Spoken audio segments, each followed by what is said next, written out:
Hi friends, welcome back to our channel. ఈరోజు చుక్కకూరతో పప్పు ఎలా చేయాలో ఈ వీడియోలో చూపిస్తానండి. ఈ చుక్కకూర పప్పు పుల్ల పుల్లగా చాలా అంటే చాలా టేస్టీగా ఉంటుంది. ఇది వేడి వేడి అన్నంలో వేసుకొని తింటే నోటికి పుల్ల పుల్లగా చాలా కమ్మగా ఉంటుందండి. అంత బాగుంటుంది. ఇప్పుడు తయారీ విధానం చూద్దాము. ఇక్కడ నేను ఒక కప్పు కందిపప్పు తీసుకొని 1-2 సార్లు శుభ్రంగా కడిగిన తర్వాత ఒక 2 గ్లాసుల నీళ్లు వేసి ఒక అరగంట సేపు నానబెట్టానండి. ఇలా పప్పు నానడం వలన త్వరగా ఉడుకుతుంది.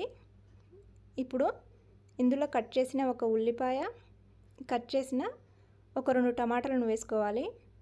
అలాగే పచ్చిమిర్చి మీరు తినే కారాన్ని బట్టి వేసుకోండి. వాటిని ఇలా చిన్నగా కట్ చేసి వేసుకుంటే త్వరగా ఉడుకుతాయి. ఇప్పుడు శుభ్రంగా కడిగిన చుక్కకూరను వేసుకొని కొద్దిగా పసుపు, 1 టీ స్పూన్ జీలకర్ర, 1 స్పూన్ ఆయిల్ వేసి మూత పెట్టి పప్పును ఉడికించుకోవాలి. ఇందులో నేను చింతపండు ఏమీ వేయడం లేదండి, ఎందుకంటే చుక్కకూర ఆల్రెడీ పుల్లగా ఉంటుంది కాబట్టి చింతపండు ఏమీ పట్టదు. చూడండి, పప్పు ఈ విధంగా మెత్తగా ఉడికితే సరిపోతుంది. ఇలా ఉడికిన తర్వాత ఇప్పుడు ఈ పప్పులోని ఎక్స్ట్రా వాటర్ని సపరేట్ చేసుకోవాలండి. ఈ విధంగా వాటర్ సపరేట్ చేస్తే సరిపోతుంది. చూడండి, దీన్ని పక్కన పెట్టేసుకుందాము. ఇప్పుడు రుచికి సరిపడ ఉప్పు వేసుకొని ఈ పప్పు గుత్తి తీసుకొని మెత్తగా రుబ్బుకోవాలి. మనం వాటర్ సపరేట్ చేయడం వలన ఈ పప్పును త్వరగా రుబ్బుకోవచ్చండి. ఇప్పుడు ఆ ఎక్స్ట్రా పప్పును వేసి కలుపుకోవాలి.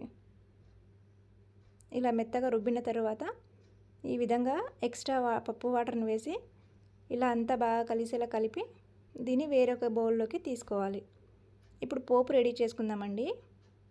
స్టవ్ పైన కడాయి పెట్టి ఆయిల్ వేసుకోవాలి.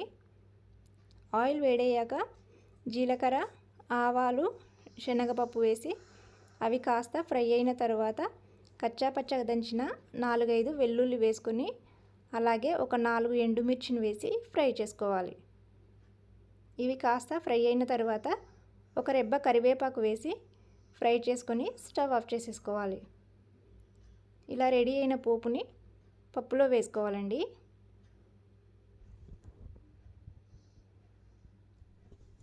ఇప్పుడు ఈ పోపు అంతా బాగా కలిసేలా కలుపుకోవాలి. అంతే అండి, ఎంతో టేస్టీగా సూపర్గా ఉండే చుక్కకూర పప్పు రెడీ అయింది. ఇది పుల్ల పుల్లగా చాలా అంటే చాలా టేస్టీగా ఉంటుందండి. మీరు కూడా ఈ విధంగా చుక్కకూరతో ఎప్పుడు చేసే కర్రీ కాకుండా ఇలా ఒక్కసారి పప్పు ట్రై చేయండి.